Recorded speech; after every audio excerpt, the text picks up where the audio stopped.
Il y avait précisément 42 fissures sur le sol en linoléum. Rob, le thérapeute, parlait au groupe. Mais tout ce que j'entendais, c'était le bourdonnement du système de chauffage au-dessus de nous. Mon regard était perdu dans le flou, ne captant que les rayons de soleil qui traversaient les fenêtres et les contours des autres personnes qui formaient le cercle autour de moi. « Savannah ?» Je clignai des yeux et les levai vers Rob. Il me souriait avec bienveillance. Je remuai sur mon siège. Je n'étais pas douée pour m'exprimer à voix haute. J'avais du mal à mettre des mots sur les émotions turbulentes qui s'agitaient en moi. Être entourée de gens trop longtemps m'épuisait. Il me poussait à me refermer sur moi-même. Je n'étais pas comme ma sœur Ida, sociable et à l'enthousiasme contagieux. Comme Poppy. Je ravalai la boule qui s'était formée dans ma gorge. Cela faisait presque 4 ans. 4 longues et interminables années sans elle.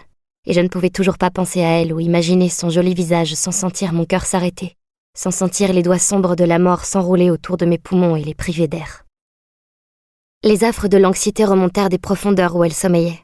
Elles coulèrent dans mes veines et envoyèrent leur poison dans mon corps jusqu'à me prendre en otage. Mes paumes devinrent humides et ma respiration se fit de plus en plus courte. « Savannah !» La voix de Rob avait changé. Malgré mon état, je reconnus son inflexion inquiète. Oppressée par le poids des regards, je me levai et me précipitai vers la porte.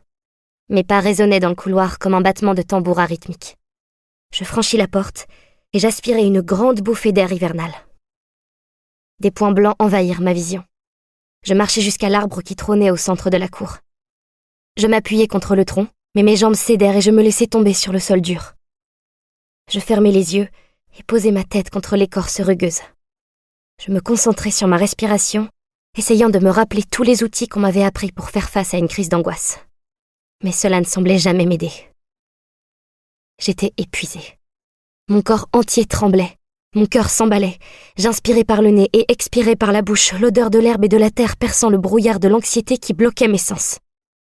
Je levai la tête vers le ciel bleu et les nuages blancs qui avançaient, essayant de deviner des formes.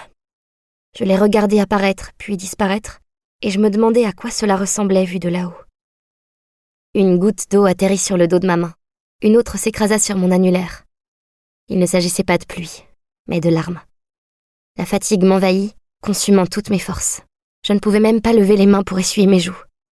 Je me concentrais sur l'observation des nuages, souhaitant être comme eux, en mouvement constant sans jamais avoir le temps de m'arrêter pour réfléchir.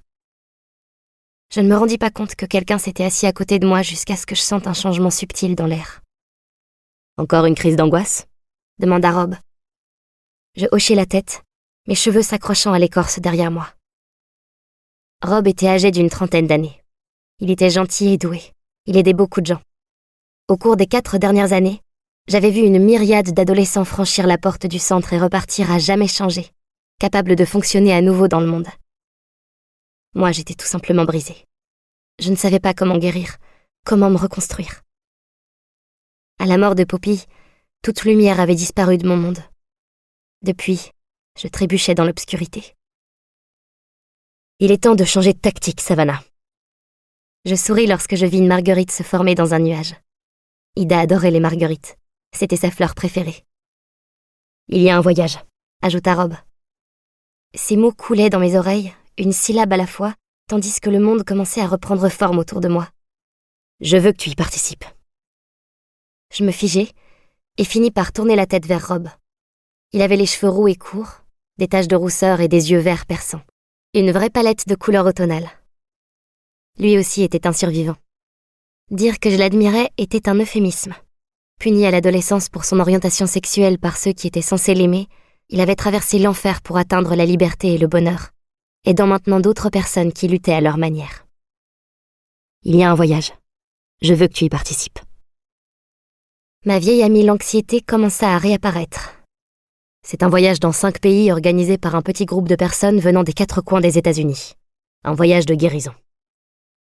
Il leva la tête et admira à son tour les nuages qui captaient mon attention. Destinés à des adolescents qui ont perdu des proches, comme toi. Je peux pas, bredouillai-je, la voix teintée de peur. J'en ai déjà discuté avec tes parents, Savannah. Ils pensent aussi que c'est une bonne idée. On a déjà réservé ta place. Non! Tu as été acceptée à Harvard, Savannah. C'est incroyable. Mais Harvard se trouve à Boston. Loin, très loin d'ici. Je comprenais le sous-entendu. Je m'en sortais déjà à peine à la maison, alors comment diable survivrais-je dans un autre état, à l'université ?